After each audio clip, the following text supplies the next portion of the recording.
क्या हमारे भीतर वो यादें भी होती हैं जिन्हें हमने कभी जिया ही नहीं? क्या हमारे डर, हमारी इच्छाएं, हमारे पूर्वजों की विरासत हो सकती है? अगर भावनाएं भी विरासत बनती हो तो क्या हम वंश हैं या एक प्रवाहित चेतना? यह है आस्तिक की कथा। एक ऐसा चाइल्ड जो जन्मा ब्लड लाइन को आगे बढ़ाने के लिए नहीं, बल्कि उसे रिडीम करने के लिए।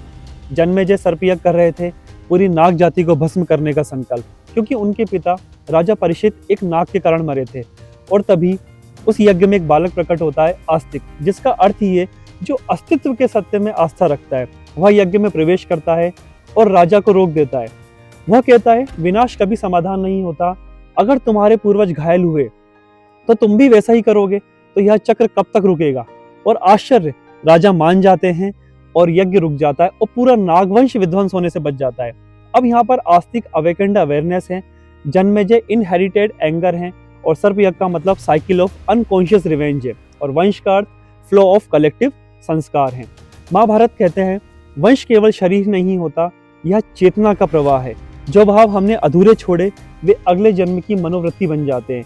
एपिजेनेटिक्स बताती है ट्रॉमास, फियर्स, एडिक्शंस, स्ट्रेस सिर्फ डीएनए में ही नहीं, बल्कि एक्सप्रेस्ड बिहेवियर पैटर्न्स में भी जनरेशन दर जनरेशन पास हो सकते हैं।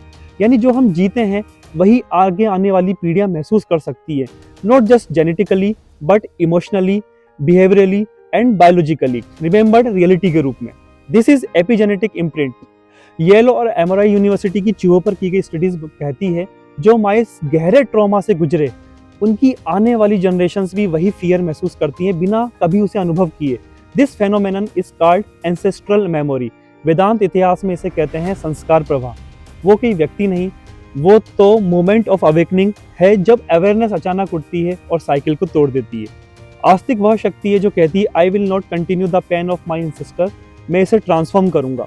यही आस्तिक भाव है, जहाँ मनुष्य वंश का कैदी नहीं बल्कि मुक्तिदाता बन जाता है। आप सिर्फ अपना डीएनए नहीं हो, यू आर द डोरवे जिसके थ्रू पास्ट फ्यूचर में ट्रांसफॉर्म होता है, और उस डोरवे का नाम है अवेयरनेस। प्रणिपात।